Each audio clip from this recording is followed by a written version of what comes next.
Welcome to Trial by Wine. We take a closer look at crimes that highlight how fascinating humans can be. Schmitty, Swanee and Clarky visit crimes and run them through their jury of three, debating both sides of the case to agree an appropriate, if totally fictitious, sentence. Please be advised, Trial by Wine may include explicit or disturbing content and will include drunken rambling. Listener discretion is advised. All right, how are we? Again, good still, something? Still good, stumming. Not too bad. Fab. Yes. Swanee had to think about that. It's only been an I hour and a was half thinking, since she am said she was I good. still good? Yes, I think I'm still good. Is it because you're still Bad recovering concept. from the trauma of hanging out washing mid-break? I'll be honest with you. One of the things I had to hang up then was so heavy and I was struggling with it so much. I was battling, when I'm my arms are aching. I'm like, oh my God, this is, and I couldn't even it up. It wasn't a dead body. It's a really heavy sort of like quilt cover that we don't even put a quilt into. We don't even put the quilt into. It's that heavy. I just use it like as a blanket kind of thing. And I was literally like, it was a bit of a struggle. So, and I had it a bit, I don't know, it wasn't mangled and I was trying to get it over. Anyway, it's exciting stuff, isn't it? It is indeed. That's all right. I did 3 loads of washing today. I know how you feel. Yep. All right. Well, we don't have a lot in the last 10 minutes to discuss, so let's just introduce ourselves. I'm Schmitty. I'm Swanee. And I'm Clarky. And together we are Trial by Wine. Swanee's not even in the program anymore.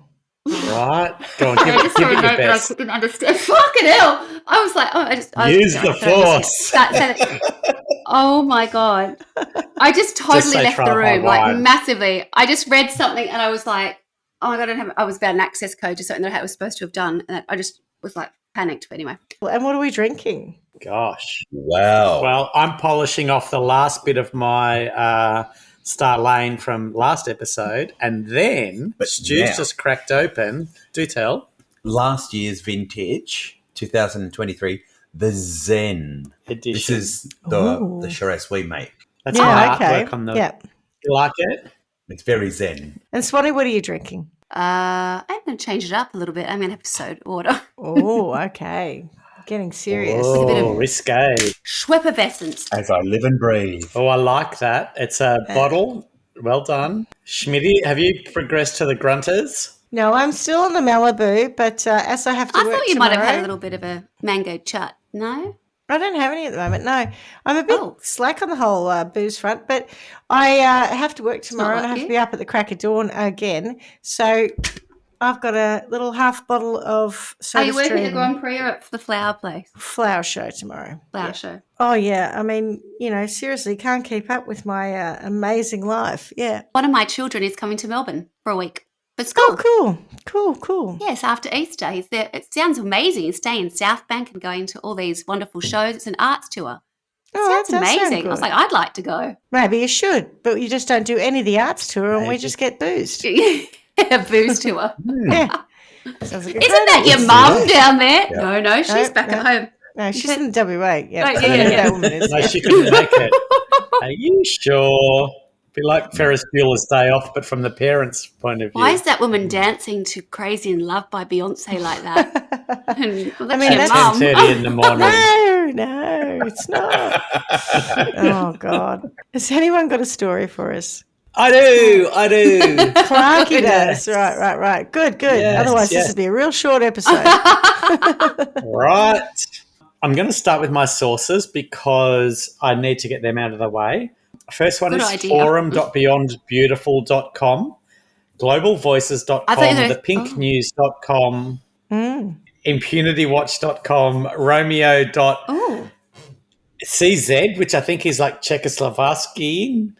Czechoslovakia, yeah, I think so. Czech Republic. Or is it? Probably Or it Czechoslovakia. is. Yeah. I was gonna- Technically, it's either the Czech Republic now or Czechia. It's no longer called Czechoslovakia. Yeah, Czechia is the new one, but yes. So I was trying to say Is it? It's what they Czechoslovakia, call then I realised that themselves? wasn't a thing. I don't know, it's just what Yeah, it said on Wikipedia. You don't call it Czech I Republic? think it's Czechia. It's the Czech Republic or Czechia. It's not, or Czechia, but it's certainly Czechia. Czechia. I think it's Czechia. It's not Czechoslovakia, that's for sure. But like Turkey is Turkey. dailymail.co.uk, aljazeera.com, cnn.com, bbc.com, they all provided the big headline overview, but I really struggled with finding detail. And I finally did find detail later, and I'll reveal that source later because if I do it now, it'll give it away. It's a spoiler. Watch this space. Yes, but to continue the theme of the last however many weeks, months, whatever. Yeah, that's definitely a clue. We're continuing the theme of going to places that we visited, and today I'd like to take you on a journey across the Pacific Ocean to Santiago in Chile, or Chile. Some people say Chile. Yeah. Santiago is a city of approximately 7 million people, and about 40% of those that's about 40% of Chile's population. Yeah, actually, no. And you'll find out a little bit about that shortly. Look, every time I'm going to try and get that bit into it. Gay? No. Yeah. Gay? No, Carla, no. Heavily closeted, I'm going to suggest. So about 40% of Chile's population live in Santiago is what I was trying to say. So it's built on the fast-flowing Mapocho River and flanked by the Andes Mountains. And on a clear day, the views are breathtaking. The city of Santiago, the snow-capped mountains. Rise and look around you. That exactly. The problem is there's not many clear days. Correct. But when it is clear, spectacular. It's like it's encircled by Santiago. Is it high? It's the Andes. Not around really. It, so yes, so it's already. Yeah, but surely from a sea level perspective, it would be pretty high elevation. No, so Santiago is about an hour away from the sea. The Andes are tall, right? The Andes are high, but Santiago itself isn't that high.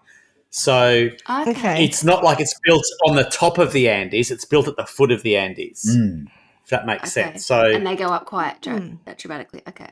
Today's crime isn't a happy one. And so before we get stuck into it, rather than just going... Which ones are? Happy crime. Well, introduction, to be fair. That sounds like what I'm saying is... It's not so bad. No, this one's not good. But I thought rather than go straight into the crime, I'll take you on a little bit of a journey. So before we get stuck into the crime, let's kick off with a little lighthearted talk about wine, which is clearly a subject dear to our heart. So Santiago has several nearby wine valleys to the north and south, and I'd like to tell you about three of them. First one is Casablanca Valley, which is a relatively new wine region located about 40 miles west of Santiago. It has coastal breezes and a relatively cool climate. You had to come into this. And it lends itself to the production of white grapes, particularly Sauvignon Blanc and Chardonnay, or as we like to say, Savvy B and Cardi. Exactly. Yeah. Yep. So, famous wineries located in the Casablanca Valley include Loma Larga, Kingston Vineyards, and William Cole Vineyards. The second valley is San Antonio Valley, just south of the Casablanca Valley and even closer to the ocean. Like Casablanca, San Antonio produces Savvy B and Cardi, along with high-quality Pinot Noir and Syrah. Matetic Vineyards is one of the most...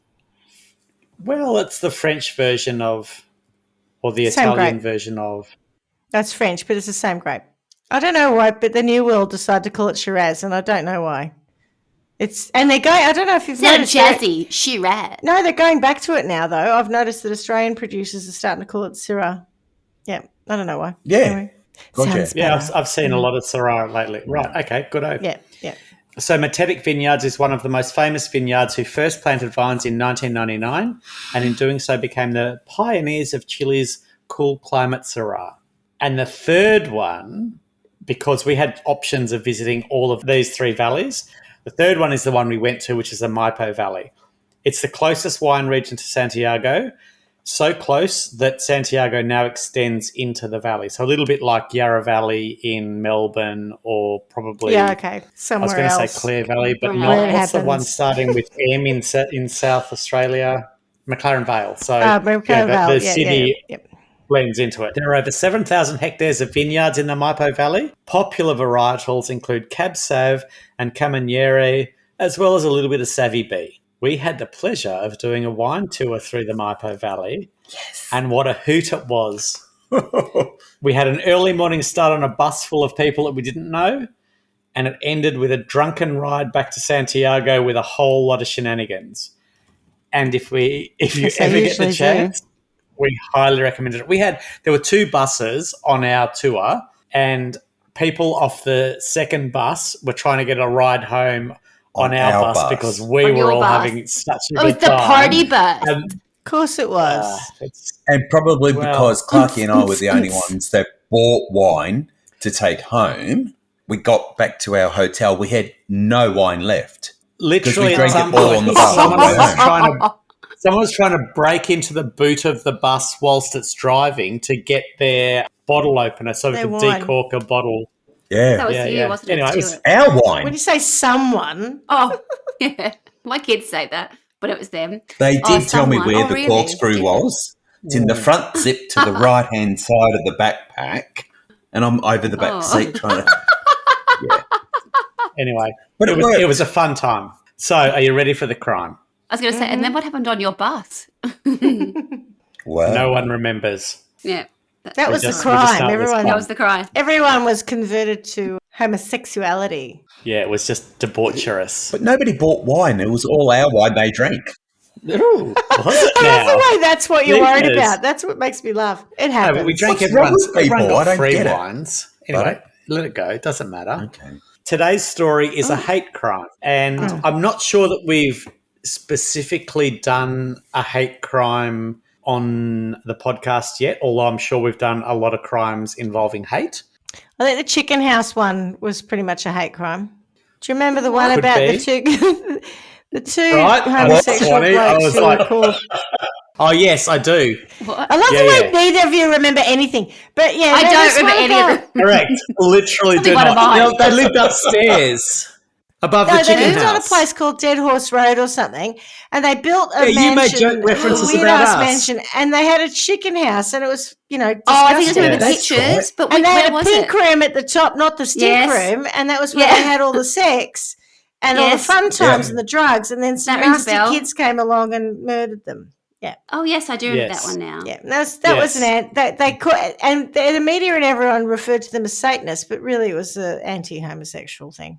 So as this is the first time we've openly discussed hate crime, as opposed to just talking about crimes that involve hate, a hate crime is defined as a crime typically involving violence and motivated by prejudice on the basis of things like ethnicity, religion, gender, sexual orientation, and even disability. And I thought I'd share with you some statistics on hate crimes in Australia, because this isn't a hate crime from Australia. We're obviously Australian. Hate crimes exist everywhere. I'll give you some stats. So hate crime is rarely prosecuted in Australia. The laws are state-based and were generally brought in and around the mid-90s. Since then, only 21 people have ever been convicted of state-based hate crime laws, including 3 in Queensland and none in New South Wales and South Australia. Oh my God!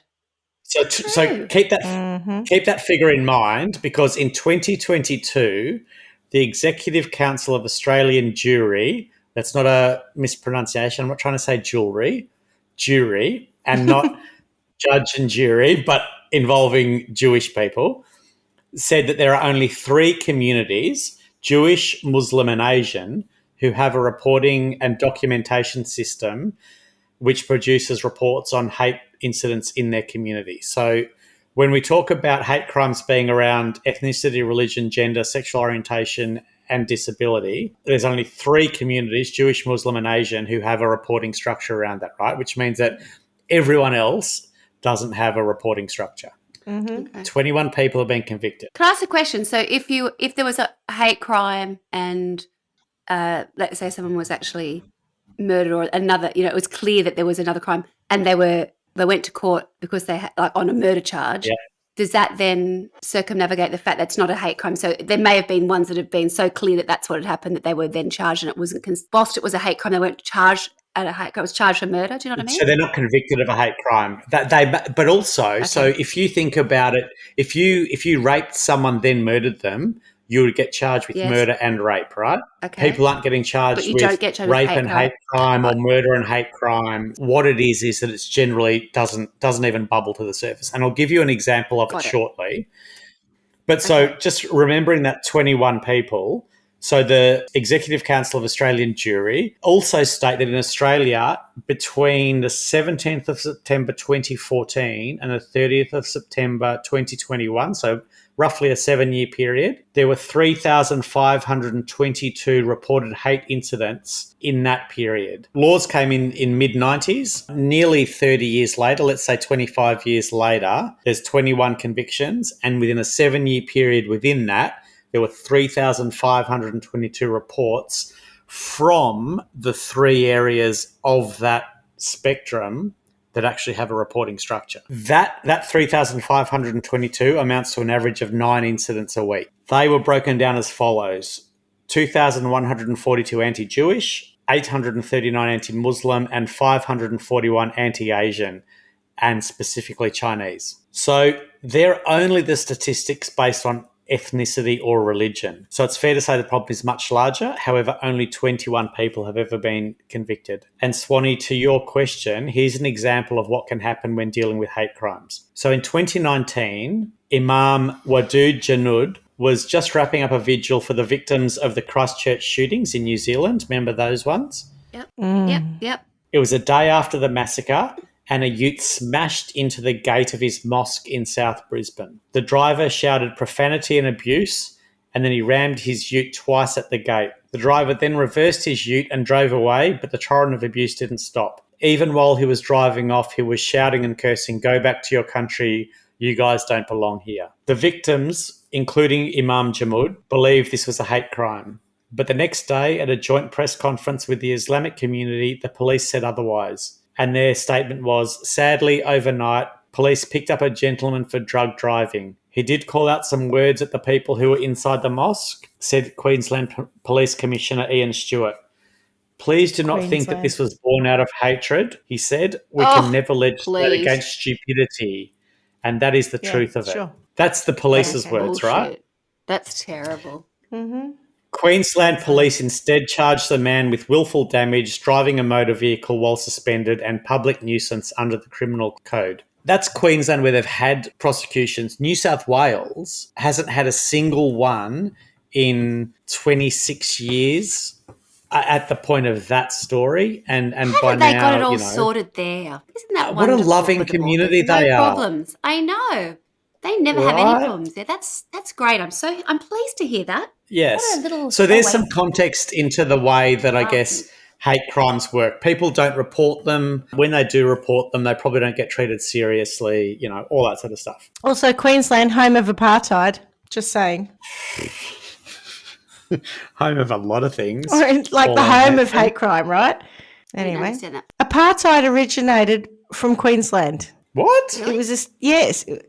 Apartheid was in place in Queensland well before it went to South Africa, and it allowed the government. What they think? I like what you're doing there. To remove Aboriginal people to reserves and missions. It's absolutely true. I'm not making that up.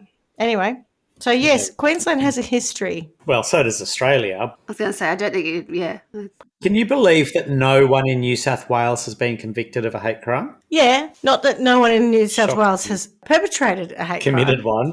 But I can believe they haven't been, well, they've definitely committed them. Criminal riot bullshit. Yeah, exactly. Yeah, right. That was all hate crime. Not been, So let's jump in Schmitty's famous timey-wimey machine and head back to 2012 Santiago.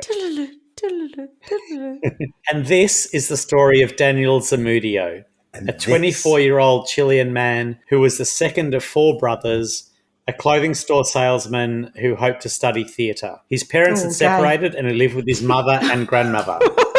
He's a theatrical Schmitty. Pink flag. It's fine. I do theatre. I get it, right? But yeah. Right. We are his people. It's all good. After his best friend committed suicide, Daniel went into depression and dropped out of school. Yeah. On the 2nd of March 2012, Daniel went drinking and having fun with friends in a club in downtown Santiago. At some point during the night, he decided to leave the club. He was drunk after enjoying the evening and it was time to go home. He left the club and, clearly drunk, had a lie down on a bench in a nearby park, San Borja Park, where he fell asleep. This is where 4 men who had been drinking in the park found him. Jesus, here we go. The 4 men were Patricio Ahumada, Alejandro Angelo Tapia, Raul Lopez Fuentes, and Fabian Mora Mora. They approached Daniel, woke him, and asked him if he was gay, to which he replied yes. Should have said, no, I just like a bit of jazz hands. I'm a theatrical. Mark Graham. Yes. From here, things escalated quickly. Oh, God. They started punching and beating him and dragged him to a more secluded part of the park where they continued the beatings. And I'll put on a little too much detail warning here, so just brace yourselves. Okay. After the beatings and needing a break, they decided they needed to have more drinks. But they were running low on alcohol, so they sent Rahul off to the store to get more booze.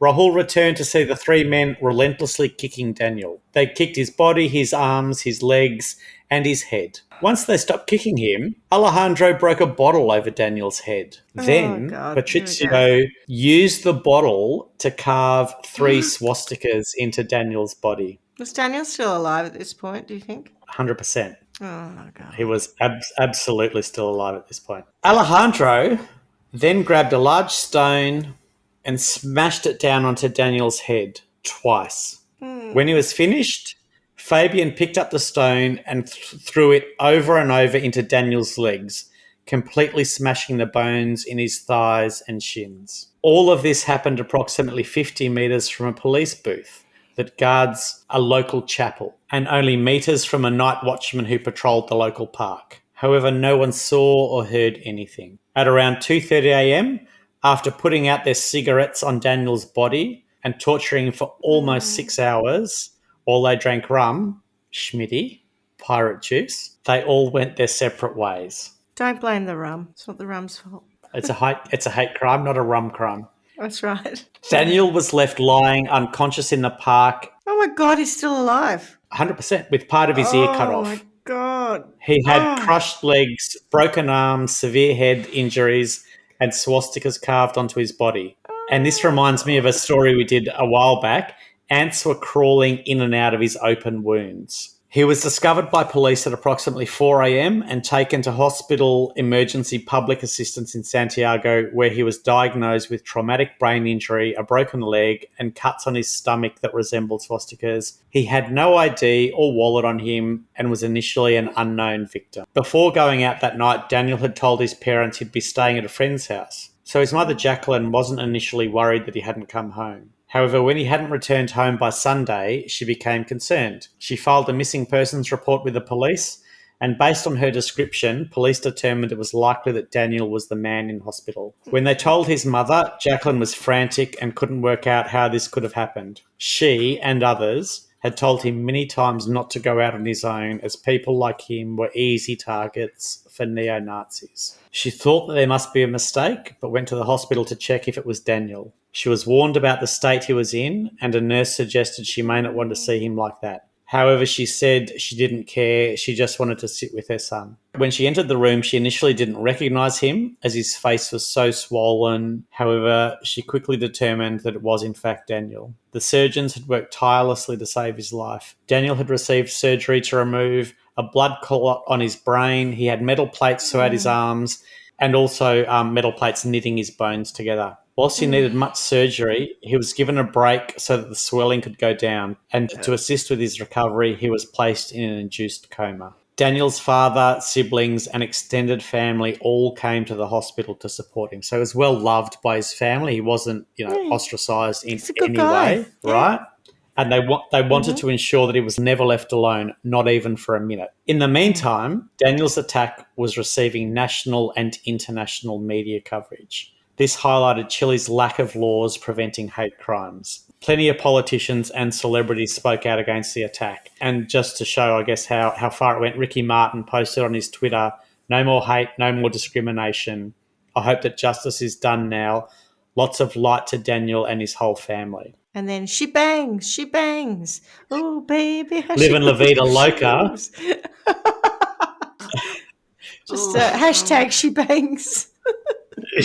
Sorry. All of this media attention placed a lot of pressure on the president to act on the hate crime laws that had been introduced to Parliament 7 years prior, aiming to prohibit this exact type of discrimination based on race, ethnicity, religion, sexual orientation, gender, appearance, or disability. However, adoption of the law faced opposition from, my friends, several churches who argued that we can't pass laws like that because it could lead to the legalisation of same-sex marriage. And as such, it stagnated and was never passed. A group representing gay rights in Chile had launched a publicity campaign to appeal for witnesses. They stated it wasn't a one-off event. Violence by neo-Nazi groups keeps happening.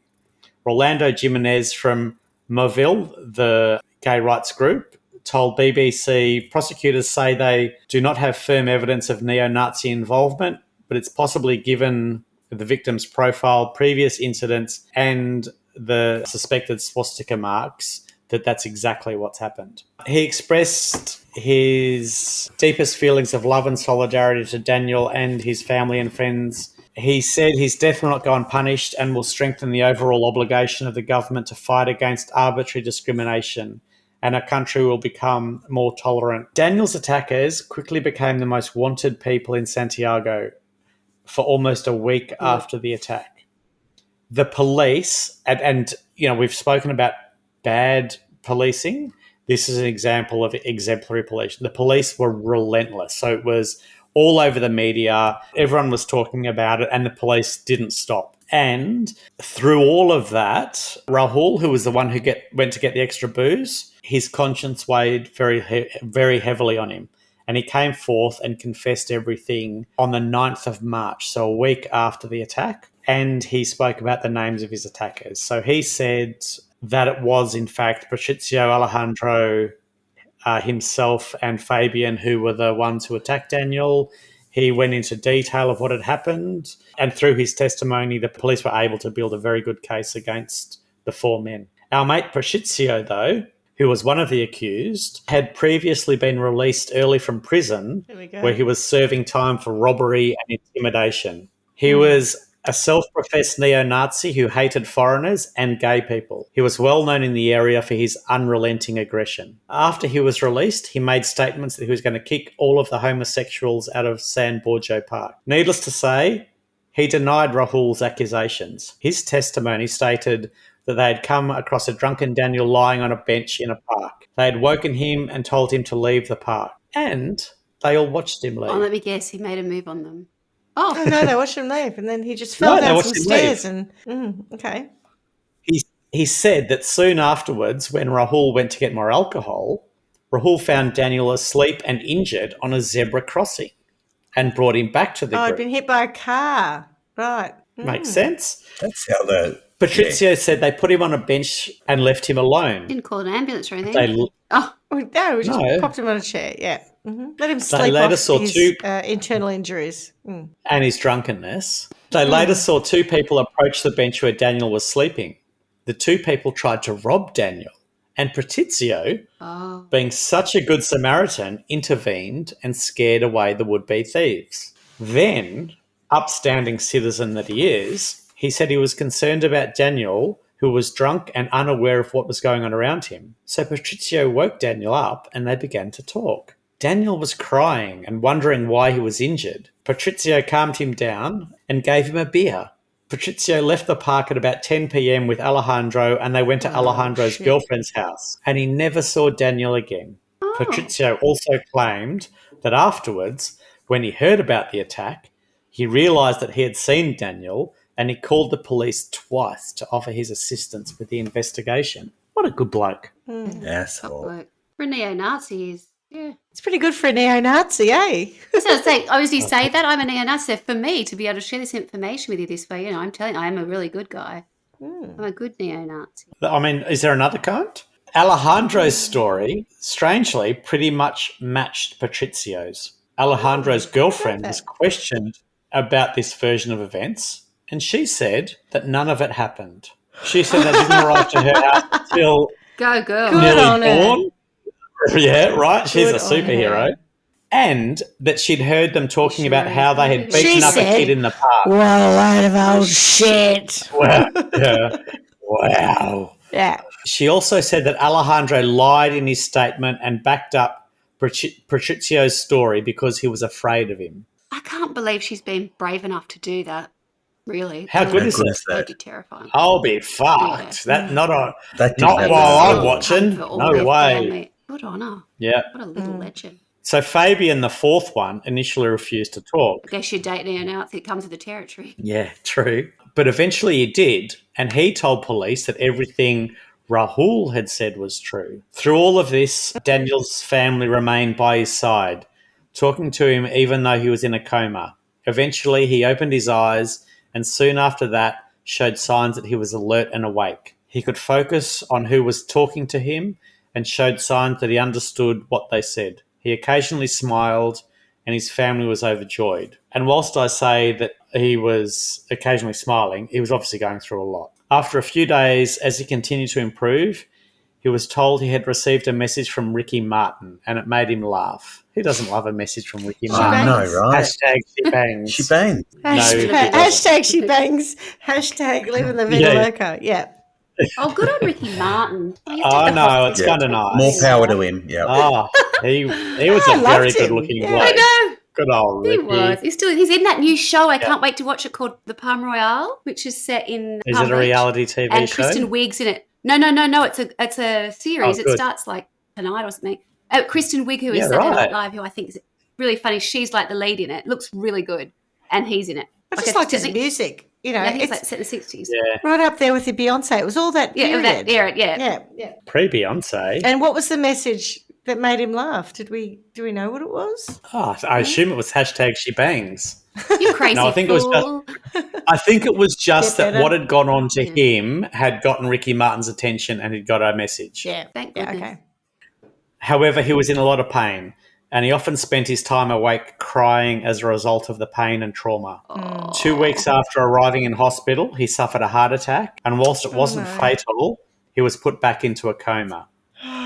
His family were advised that he would likely have neurological damage. Soon afterwards, they were informed that he had no brain activity and that he wouldn't survive. After 3 weeks in hospital, Daniel died. And he died because he was gay. Daniel's house was decorated with flowers and white balloons. On the day of the funeral, as his body made the way through the streets, many people held up photos of Daniel and signs asking for the law to be changed. People gathered in a nearby park with musicians playing their instruments on stage and people speaking candidly about how the laws needed to change. Can I ask a question about the laws needing to change? Yes. Surely murdering someone, beating someone to death in a park is illegal in Chile. Yes.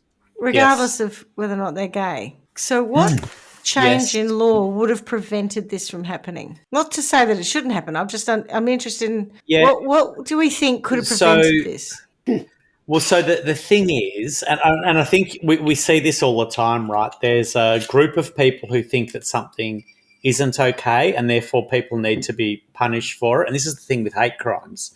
And there are people who go, there's actually nothing wrong going on here and there's no crime. So it's not so much about the fact that he was murdered, because obviously murder is a crime. It's about the fact that it's not okay to attack people because of their race, gender, sexuality, religion, any of that. You cannot, that's not a reason to do. But the law didn't say it's okay to attack people. The law doesn't specifically say it's not. And if you think, if you're coming from, even as soon as probably in Australia, not even 30 years ago, it was illegal to be gay. So, that in itself promotes hate crime because you're committing a crime in being gay.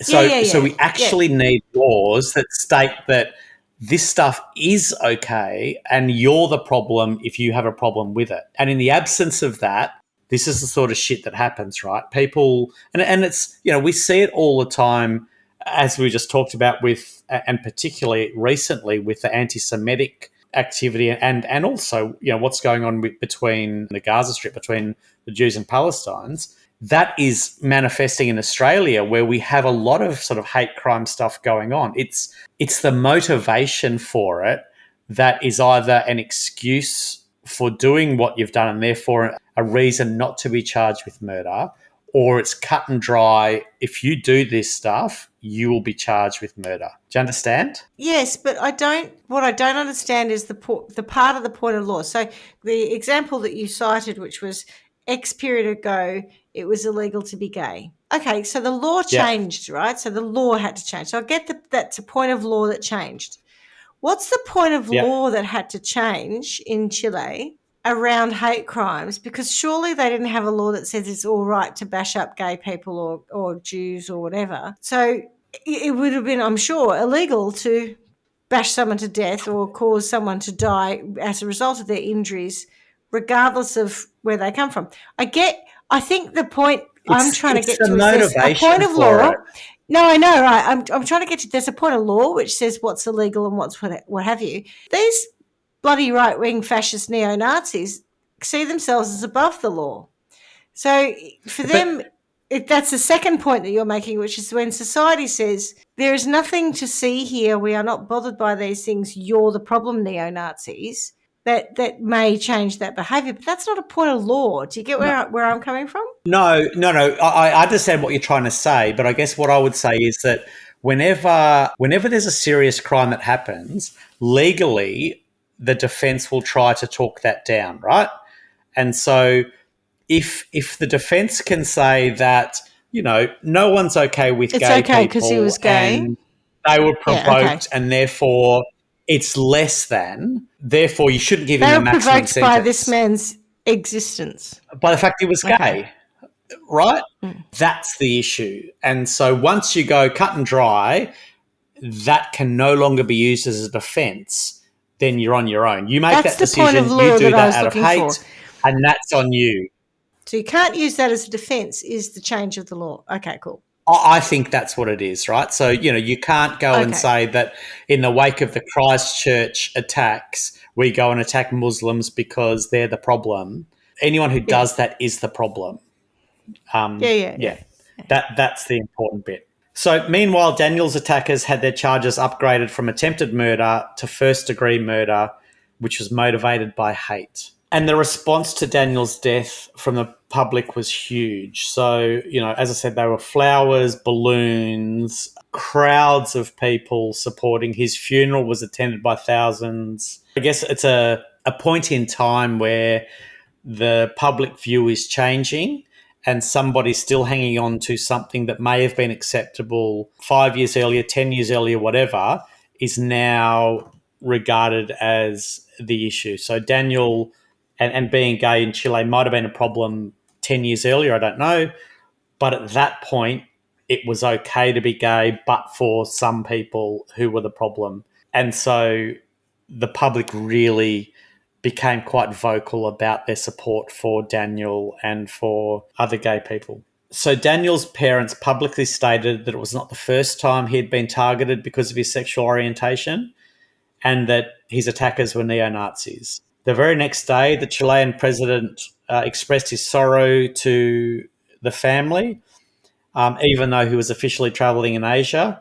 He reported it as a brutal and cowardly attack on Chile's people. However, at the funeral, the Interior Minister, Rodrigo Hinz-Peter, was booed and heckled when he came to share his condolences with the crowds gathered outside the hospital where Mr. Zamudio died. So there was this real thing, I guess, between where the people needed change and had relied on the government to deliver that. However, due to the church's involvement, things had stagnated. And so I think it was a real turning point for Chile. And so when we were in Chile, in Santiago, we went to Valparaiso to see the artwork. And when we came back to a riot, literally with, rocks being thrown at police, tear gas, the whole thing. And it's an annual thing that has happened ever since 2018, where there was a social uprising because people lost faith, I guess, in the government and were really trying to push for social change. And through that process, I predict a riot. It happens every year. It's annual. I was going to say it's an annual thing.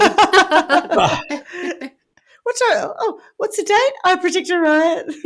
What was surprising was that churches were actually attacked. So over the course of the probably 5 years that we, since we were there or before we were there, churches were derelict. They were boarded up, beautiful buildings. It's something I've never seen anywhere where the public have attacked churches and gone, there's actually almost a hatred towards churches. And I don't know it, but I can't help but think back to this where they've gone, well, you lot are out of touch. This is something that is socially important. And because of your paranoia, we can't be ourselves. We can't live safely. And that's me putting my spin on it. I fully understand that may not be the case, but it makes sense to me that would be. It is interesting because Pope Francis is actually very pro-lesbian and gay, and I'm sure he's extremely unpopular. No, for a pope, right? So, I mean, it wouldn't be an easy job to say, here I'm the head of a church that has been anti all of these things for 2,000 years, and he's, as the head of the church, as the guiding light saying, gays and lesbians, it's not a crime, cut it out, and God is all about... Cut it out. The church and God is all about, he's the father and he loves all of his children equally, and you shouldn't be making people feel like they can't be part of this. The issue is not the church. The issue is the people in the church, which is all good and well, Pope, but, you're new on the scene in terms of what you're saying, comparative to every other pope who's towed the line and just said, no, I'm not addressing this. But I think the thing about him that I find interesting is he seems to be slightly more in touch with where society is going. And, honestly, Catholicism and the far Christianity stuff, it is losing touch with reality. It is moving in a direction that's miles away from, what the rest of the world is doing. So I think from his perspective, he is more progressive than any church leader I've seen in years. They'll probably knock him off at some point, unfortunately. You rarely hear it because you certainly didn't hear it from the German bloke before and the other one, you never heard it from any of them. But he's definitely taken the position to say everyone has a right to be part of the church if they want to be. And God doesn't have these issues with people. He loves his children. And it's not a crime to be homosexual or gay. Yeah, and I've heard that, and I think, good on him. But I guess to your point around hate crimes and why is it important, you need people in those positions to come out and say, if you have a problem with these people, you're the problem. Cut it out. Right, yeah. But so no longer do we say our Pope says it's okay. Cut it out. Yeah, correct. No. Yeah, cut it out. Pope basically said, damn it. If the people are the problem here, cut it out, you lot. And we popped into his church, by the way, in Argentina. The one he came from in Buenos Aires. Oh, he's the original one. So he's actually a very progressive pope. I agree with you. Absolutely. We loved it. Yes. Yeah, but his views will not be replicated by the hard Christian US group. They're miles away from what the Catholic Church is thinking now. They're total getting splitters. Further away. They're a whole other kettle of fish. So when you talk about the church, there's a lot of churches you're talking about here. I agree. And I would say his views are not even the same as the Catholic churches. He's the leader and he has a view. As the head of the Catholic Church. It doesn't Church, mean that everyone he basically tells us what to think. Yeah. No, but not true. It's like saying... It is true. It's like saying if our Prime Minister comes out and says this is what we think, half of our country would say... Well, it is. It is. No, it's not, because the Prime Minister is not ordained by God. The Pope is. Anyway. Well, I mean, who even is God? Ask the Pope, he'll tell you.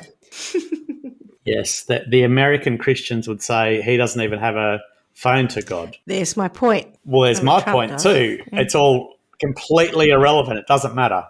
God or the devil? It's all made up. The Interior Minister promised that the government would work hard to pass the anti-discrimination laws. He said, since this aggression, Daniel's murder, has happened, we have had a relative education on how we are going to construct a more harmonious society with more love, where no one is discriminated against for any reason, because all Chileans have the same rights. There is no one in our society who can feel such murderous arrogance that they can attack and assault a fellow citizen for any reason, he said.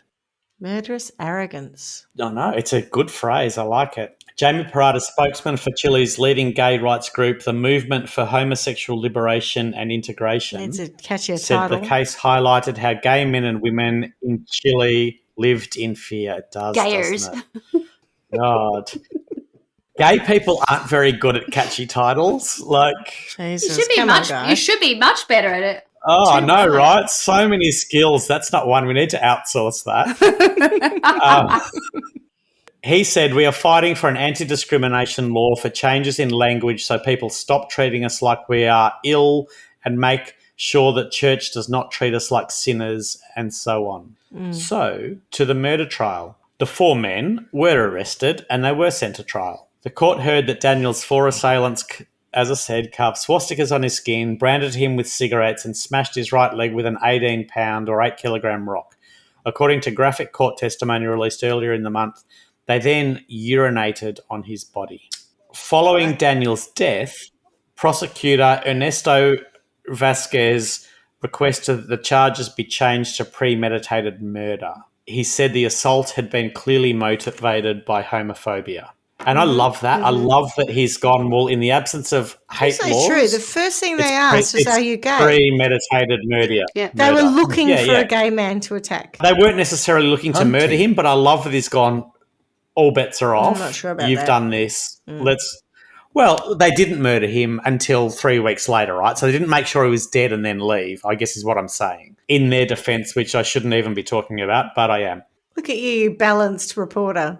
Oh, don't, because if I don't do that, I'll fall off a cliff and it'll become horrendous. So Patricio was accused of being the ringleader of the attack on Daniel and sentenced to life in prison by the judges. The 3 other men involved with the murder were given lesser sentences. Alejandro and Raul were both given 15 years in prison for their part in the murder, and Fabian was given only 7 years in jail. Members of Daniel Zamudio's family applauded as the sentences were read, and Patricio stared defiantly at the Zamudio family as the sentences were read. Before being escorted out of the courtroom by police, he shouted at the judges, saying they were putting an innocent man in jail. Rolando Jimenez, the president of the Gay Liberation and Integration Movement, also needs some work. As an acronym, that's GLIM. I don't think that's good either. No. Told the Associated Press he was not happy with the outcome and believed all 4 men should have been given life sentences. This leaves a bitter taste in my mouth because they deserve much stiffer sentences. Unfortunately, Chile's legislation doesn't allow it. We're tired of fighting to end the brutal attacks on people because of their sexual orientation. Daniel's mother also agreed that her son's killers deserved harsher sentences. Outside the courtroom, Jacqueline told reporters the 4 of them should have gotten life in prison because they were all part of the beating of Daniel. I just want them to rot in prison for what they did. Let them dry up behind bars. Hate crimes against gay men and women is a common occurrence in Chile. Just 1 week ago, a 21-year-old gay man was beaten up in a town south of Santiago. And I did do some research on some of the other hate crimes at the time, and they were all similar and foul, but I won't go into them. So on the 17th of October 2013, all 4 men were found guilty of first-degree murder. Judge Juan Carlos Urrutia declared that they were all guilty of a crime of extreme cruelty and total disrespect for human life. After the preliminary hearing, Patricio went on a hunger strike, but he wasn't. There was no reprieve for him. I wish he had gone on a hunger strike till he offed himself, but that's another story. So just some final words from people who are very good at saying what they say, because I struggle with this. I get quite angry about it. So from Daniel's father, it is typical of us Chileans that an accident has to happen for us to approve a law. My son will not come back, but this case may end up being good for Chile. Rolando Jimenez, president of president of GLIM, said, "We're satisfied with this ruling. There's a before and an after the Zamudio case. It generated such outrage because of the brutality, the hate, that it helped raise awareness," he said. "We've witnessed a cultural change that finally led to an anti-discrimination law." And before we finish, my secret source, I'd like to say a big thank you to Patrick at Queer Crime Podcast for his excellent telling of the story of Daniel. And that, my friends, is the story. Thank you for bringing that story. It was very emotional. It's hard to hear that crime. It's disgusting. It was hard for me to research it. It was. I don't doubt it. Really hard to hear. I don't doubt it. And we have similar stories in Australia, and we have similar, there's stories from the US. These stories are not uncommon. Correct. We just don't talk about them a lot. So, yeah. I feel like some of them, it's nearly like I would have expected to hear a story like this maybe, or more so, say 20 years ago. But that's not to say it's still not happening. Correct. That's what is really troubling, because people think, oh, it's not as bad as it was. And probably it's not, but it's, it's still really... There are still redneck pricks out there. Oh, hell yeah. Who do stupid shit because they've got 3 brain cells, have ridiculous attitudes and think they're above the law, or just, I don't even know what they think, full stop. It's like Neanderthals walk amongst us. That's why I think it's really hard to punish them. I don't know. We say that in Western culture, but there are plenty of cultures where it's actually accepted that gay people need to be punished. And, you go to Saudi Arabia or any of the Middle Eastern countries and, you can be quite openly murdered for being gay because you're the problem. You can be openly murdered for being a woman to doing the wrong thing. They just openly murder people. Yeah. Well, no, but that's the importance of the hate crime, right? So it makes it very clear to everyone else that no longer, regardless of what's been okay in the past, that is no longer okay. And you need that change in speech and in the way people think to stop that from happening. Otherwise, everyone goes, oh, well, I guess that's okay. That's just the way we do things around here. I find it really hard to sort of work out how I would punish these guys, because the reality is if their motivation is hate, they hate gay people. Probably a lot of people. So much. It's so indoctrinated. It's so, do you know what I mean? You can't, then they can't be taught. I don't think you can, I don't know how you resolve that. No. I don't know how you show them another way.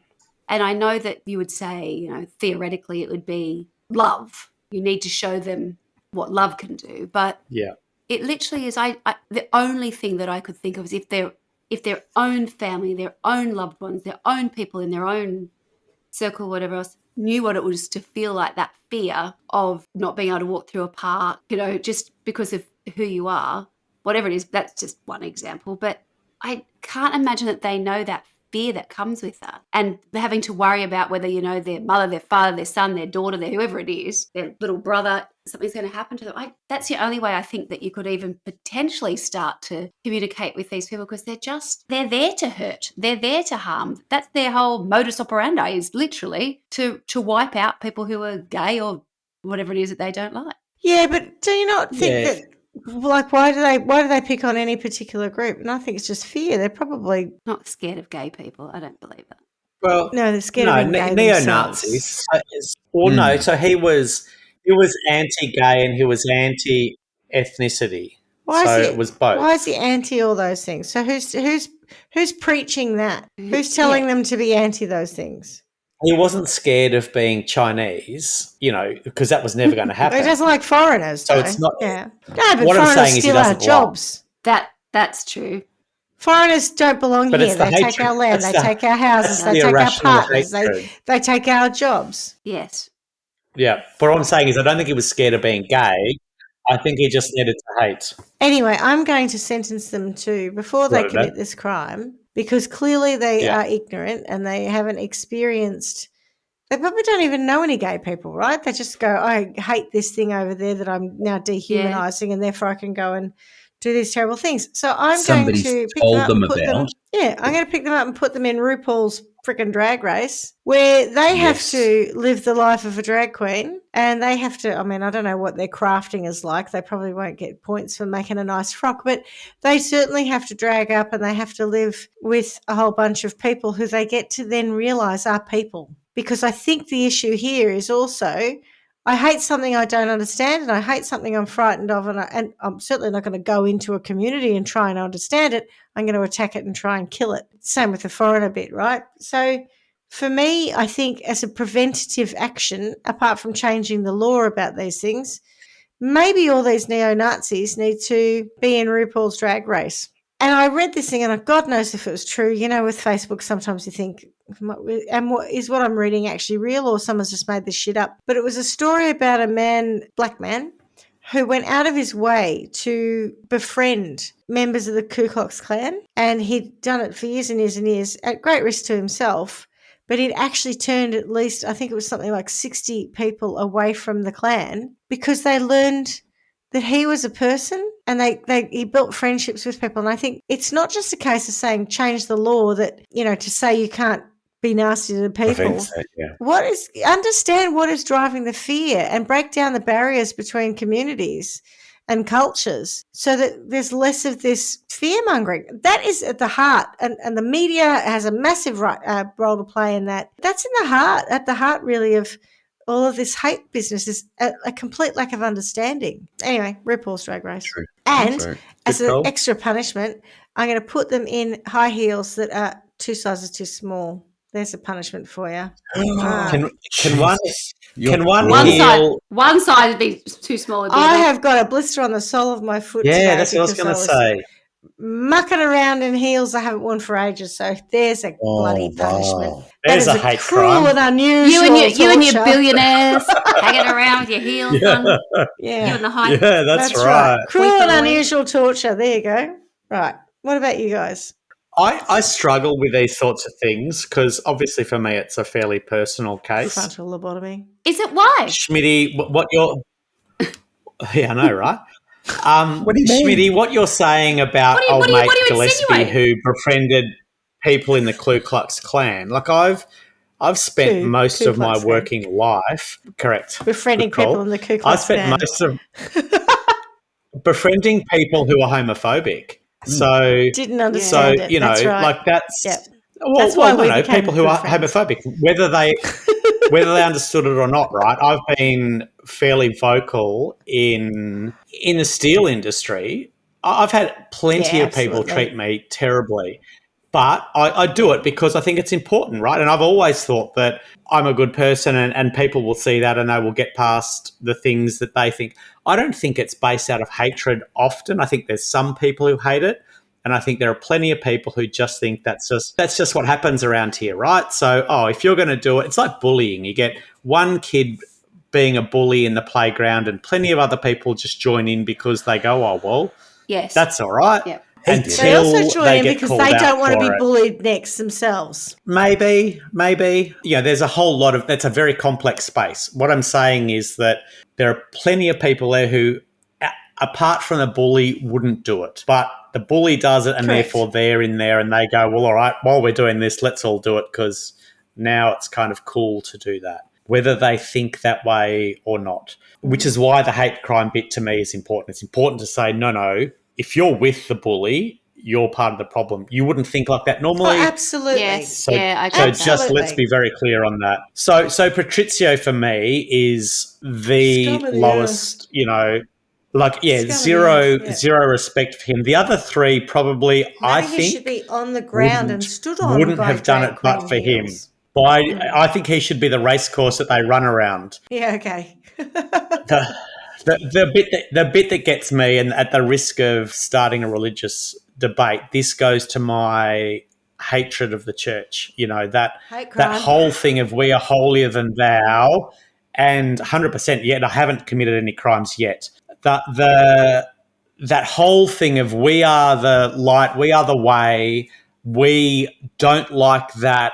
You're the problem. You know, you can't pass laws against that because we don't like it. That's the shit. That hypocrisy I cannot stand. And so the church for me, I mean, they could be part of the race course that Drag Race run around too. I have an absolute aversion to them. And it's unfortunate because I think what you say about Pope Francis is absolutely true, but they've got a long way to come back from. He's just one man. Anyway, I think Patrizio, shit bloke, also church shitbloke. Like follow the yellow brick road, but follow the Patricio/church brick road for drag race. So they'll just run across all of them in their high stilettos and puncture wounds. Proper God, too. puncture wounds. I want the pencil heel one. Yeah, I want the proper.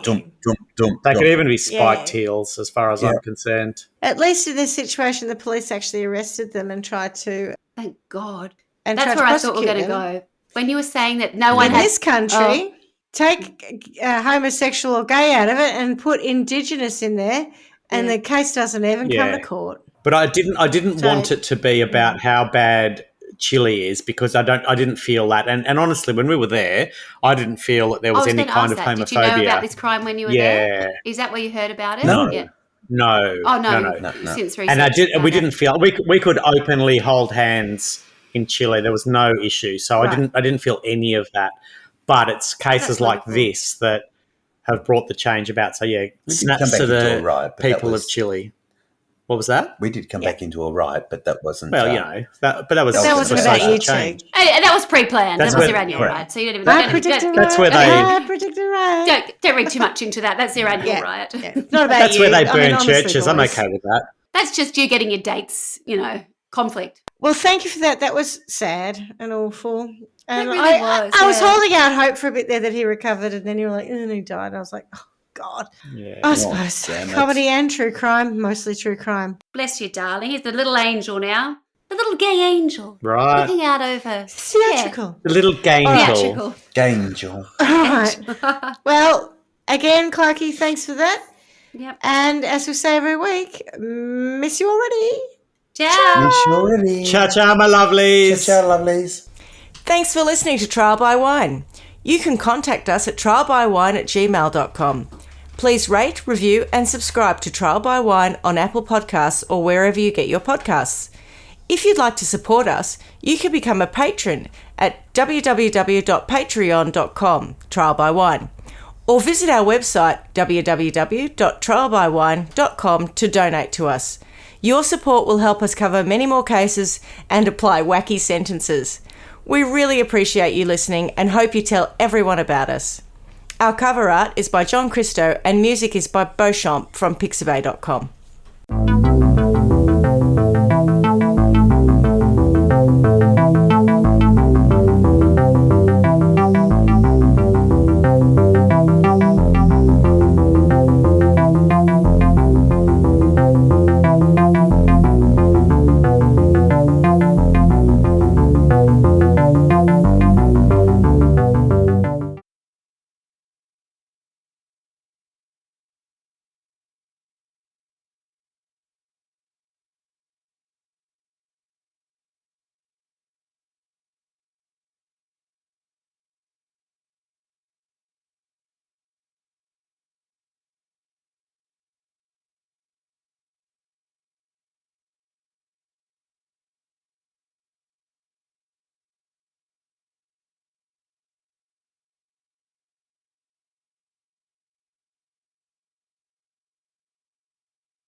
Thanks for listening to Trial by Wine.